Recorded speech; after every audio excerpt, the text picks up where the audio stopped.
Hard thing to accept, but in our lives, we are getting out of our life right now exactly what we believe we're worthy of, exactly what we think we deserve. Our life is a direct reflection of our identity, which is the thoughts, concepts, beliefs, values, and worth we hold true to be about ourselves. And so as hard as it is to accept, we're getting out of life right now what we believe we're worth. Your growth is the only limit to your happiness. If you're not happy, you're not growing in some area. And usually it's a place where you're blaming, you're pointing the finger, but you can't control that. You can't make it not happen. What you have to do is become stronger than any of it so you're free. Freedom comes from growth. Freedom does not come from control. Then you would have to ask yourself, who do I want to be when I open my eyes? Now, the act of answering that question is going to turn on your frontal lobe, and the frontal lobe has connections to all other parts of the brain. And it's interested in answering that question because it is the creative center. So as it begins to scan the landscape of the brain, it can only gather information from things you've intellectually learned or things you've experienced in your life. And it begins to associate those different memories with the question. And when you get enough networks of neurons firing in your brain, you see an image or a picture. That's intention. And then as you begin to live and rehearse who you're going to be, you begin to do that exact same thing. You begin to install neurological hardware in your brain. Repeat it, it becomes a software program, and you begin to behave that way. Now the brain is primed. It's no longer a record of the past. It's a map to the future. Now the person can feel the emotions of their future. You're going to see a person move into a different state of being, and they are going to have all kinds of biological changes. Your perception of your world is what controls your genes. And if you're not feeling well, the issue is you don't have to change your biology, you just have to change your perception. And this will then give you your power back. And this is what we have to recognize. We're not victims of biology, we are masters of our biology. Everything that is required depends on you. Having the mindset that regardless of anything that is around you, that is surrounding you, that is trying to drag you down, you must have the mindset. You must be strong. You must be resilient. You must be driven. And you must be able to take whatever's coming at you. What goes out is what comes back. That all, as you sow, so shall you reap. I mean, it's in every great institution that there is in the world, whether it's a religion or a philosophy or whatever. What you put out is what comes back. Whatever you plant is what you're going to get back. And the more that you put out honesty, just because it's what you are, because you are being honesty, you're not trying to be honest, you are just being honesty, then that's what will come back to you on a regular basis. And when it doesn't, you'll just see that as another test for you to pass. This comes from Einstein. He said, the most important decision any human being must make is whether or not you live in a friendly or a hostile universe.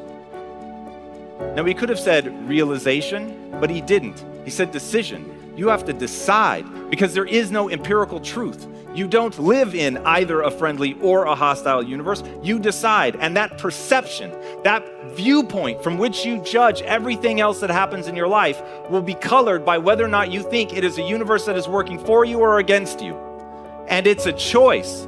But most people think of their viewpoint as being patently real, as being just objective and true.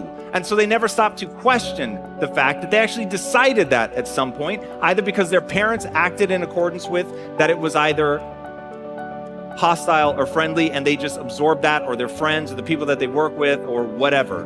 But somewhere along the line, they came to believe that they live in either a friendly or a hostile universe. But you could change right now. Right now, you could make a different decision. And if you believe that the world is working against you right now, you could choose to believe that it's actually working for you. And in making a fundamentally new and different assumption, it empowers you to move forward. And this is something that I will repeat in this talk. The reason that matters is human beings do not invest energy in things that they don't think will yield a result. When you set goals, when you have an intention on something that you want to change about your life, your brain helps you. What it does is it opens up a checklist, and then your brain goes to work trying to remind you of that intention that you set. And it's really important to develop the skill, and I say that word purposefully, the skill of knowing how to hear that inner wisdom and that intention kicking in and leaning into it quickly. So for me, my brain saying, that's it, right there, move as fast as a rocket, Mel. I wanted to change my life. And I think most people that are miserable or that are really like dying to be great and dying to have more, we want to change. We want to live a better life. We want to create more for our families. We want to be happier. The desire is there. Again, it's about how do you go from knowledge to action. So the first thing in this story that's important is realizing that the answer was in me. And my mind was telling me, pay attention. Could have also been the bourbon. I had a couple of Manhattans that night. But anyway, the next morning, the alarm goes off, and I pretended NASA was there. It's the stupidest story. I literally went 5, 4, 3, 2, 1. I counted out loud, and then I stood up.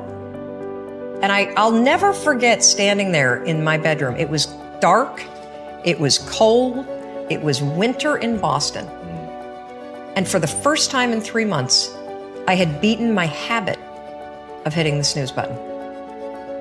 I couldn't believe it. And I thought, wait a minute. Counting backwards? That is the dumbest thing I've ever heard in my entire life. Well, the next morning I used it again and it worked. The next morning I used it again and it worked. The next morning I used it again and it worked. And then I started to notice something really interesting. There were moments all day long, just like that 5-second moment in bed, where I knew, knowledge, what I should do. And if I didn't move within 5 seconds, my brain would step in and talk me out of it. Every human being has a 5-second window, might even be shorter for you. You have about a 5-second window in which you can move from idea to action before your brain kicks into full gear and sabotages any change in behavior. Because remember, your brain is wired to stop you from doing things that are uncomfortable or uncertain or scary. It's your job to learn how to move from those ideas that could change everything into acting on. Take action. When you start to walk, talk, dress, and behave like the top people, you soon begin to feel like the top people. You will treat other people like the top people do. You will work the way the top people work. You will start to get the results that the top people get. In no time at all, you will be one of the top people yourself.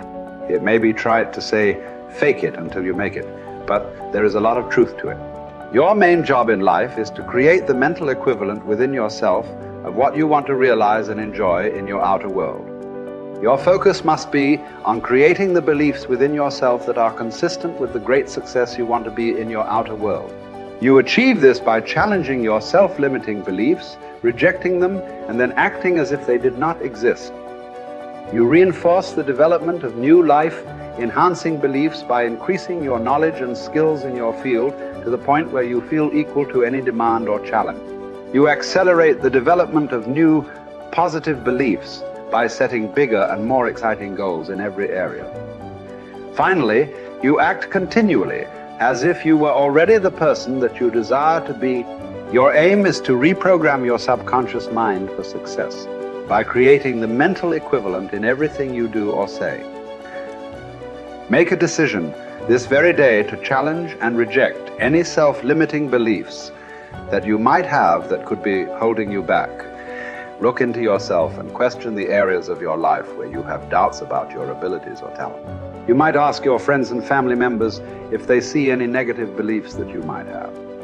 Often, they will be aware of negative self-limiting beliefs you have that you are not aware of yourself. In every case, once you have identified these negative beliefs, ask yourself, what if the opposite were true?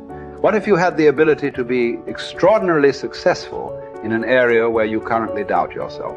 What if you had been programmed from infancy with genius ability in a particular area? For example, What if you had within you right now the ability to earn and keep all the money you could ever want throughout your life? What if you had a golden touch with regard to money? If you absolutely believed these things to be true, what would you do differently from what you are doing today? Your beliefs are always manifested in your words and actions. Make sure that everything you say and do from now on is consistent with the beliefs that you want to have, and the person that you want to have, and the person that you want to become. In time, you will replace more and more of your self-limiting beliefs with life, enhancing beliefs. Over time, you will completely reprogram yourself for success. When this occurs, the transformation that takes place in your outer life will amaze you and all the people around you.